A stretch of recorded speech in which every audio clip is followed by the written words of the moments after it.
I grew up in a Muslim home, family of 7 children, and we were all supposed to have arranged marriages as girls in the family. Our vision of God was, we were raised in the Muslim faith, so we believed Allah was God. If we got a paper cut or stubbed our toe, he would say God is punishing us. That was always the case. That was all we understood. We didn't have a personal relationship with him or any connection. It was just, he's greater than we are and he's out to smite us. And so that was what I kind of grew up around.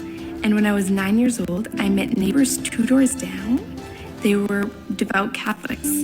But as I was getting to know them, I started to just recognize the peace in their home, the peace in their relationships, and how they treated one another, and how it was very contrasting from my own family. Our family was very distant, very impersonable, very secretive, didn't like anybody knowing anything about them. It wasn't uncommon for the cops to be there just because there was domestic violence in the home. There was no peace. There was a lot of fear. And so contrasting it from this family, where their interactions were more peaceful, they really cared about one another, and they really cared about people that they didn't even know. Seeing how they really wanted to reach out to the community and do good beyond their home was really inspiring. And in their home, they had a crucifix in every room. It was really beautiful.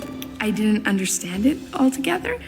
When I started learning more about Jesus as God in their home, how they took time to pray with one another at bedtime and before meals, something was really stirring in my heart from the beginning of who is this man and why did he die on the cross for us? Because for so long I was learning about this God named Allah who was always punishing us. So to think about Christ's love for us and for everybody was really, really striking. I also remember going into the Catholic Church the first time. I just remember being in awe of the peace. It was so quiet, unlike I've ever seen or experienced. And then when we stayed for Mass, I didn't understand what was going on at the altar, but what I knew was that it was a time to be reverent. So I ended up going to Mass with this family on Sundays, so I would sleep at home on Saturday and leave Sunday morning. Well, Sunday morning, it was always very easy for me to leave my house. My siblings and my parents were always sleeping in, so it was easy for me to leave, and then usually I came back and they'd all still be sleeping. So this one Sunday morning, I remember coming back and Dad asking where I was, and so I told him I was at Mass. And he said I couldn't go. He forbid me to ever go again, and I respected that. I really began to realize how much I missed it. This was probably a time lapse within a few months, and I didn't understand why Dad wanted to keep me from something so beautiful. Because the church, the community, learning more about Christ and Mary, it was just so enriching in my own life that I realized what a loss it was when it wasn't in my life anymore. And then it was there that I realized I had to become Catholic. And so it was when I was talking to my priest, he said, yeah, it's wonderful, but you have to get your parents' permission. And I remember saying to him, you might as well forget about it because that will never happen. And he told me, if God wills it, he will make it happen. I knew in that moment that I needed to trust God. There was nothing I physically could do, emotionally or anything, to make this happen. I can actually recall that moment of being in front of the TV, of laying on my stomach, and my heart began to race, and I knew I had to ask, but I just was at a loss for words. But the neighbors 2 doors down, they taught me 2 prayers. The Hail Mary was my first prayer, and Come Holy Spirit. But in that moment, I was saying, Come Holy Spirit, because I knew there was something that needed to happen. It shocks me what happened next, because it was so unlike me to just blurt something out. But I just said, So you wouldn't care if I became Catholic then? After his pause, he said, no, I don't care. Do whatever you want. So I just zipped my lip and turned around, started watching TV like nothing would have happened. And when I went to talk to the priest about it, he said, well, I guess that's as close as we're gonna get. So then I went to the church, received my sacraments. Mom was there. My heart was rejoicing and overjoyed with experiencing Jesus in my heart, especially receiving him in First Communion.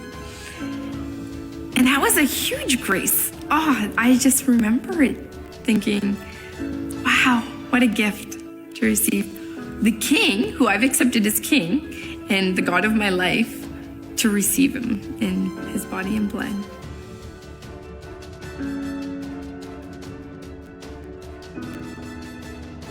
My sister went in my closet, and I'm not a secretive person, so she just found the baptismal certificate and pictures just laying there.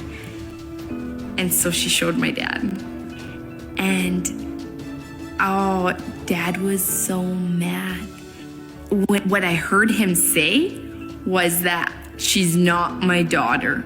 He was furious. He was so angry. He just didn't want nothing to do with me. And usually he was known for being a little more physical, but I thought, like, if he ever found out, he could kill me, and I really feared that. I really felt like there would be a serious reprimand once he found out. Because it was just over the time, he would just talk so badly about Christians, and even after he gave me permission, he intentionally never spoke to me for several years after that. Like, he just never spoke to me. He wanted nothing to do with me. And it was very hard emotionally because I was so close to him. But because I knew his more physical nature to like hit or use some sort of weapon in the house, he just never touched me. And I knew that God was protecting me. And because I wasn't allowed to eat, I remember Mom having to come feed me after she came home. It would have been past midnight from work, and so she'd bring me a little plate of food. And yeah, I was just so afraid of my dad. So I moved out 1 year later after Dad had found out and I was mistreated in the home. I never had a chance to see my dad till 9 years later. I always felt like that number was very significant because 9 in the church is like all the rosaries, the novenas I've said for him, the masses I've attended, just always prayed for my father. So 9 years later, I saw my dad for the first time. And that encounter with him was really a cherished moment. And he was asking me why I'm so happy. And I just told him, it's Christ that lives in me. It's not me. Like, for him, that could have been a significant moment for him to know that it's just Jesus. It's not me. And it's just me constantly pursuing him and desiring that relationship with him, that my life looks like the way it does today. Rita is a dear friend of ours.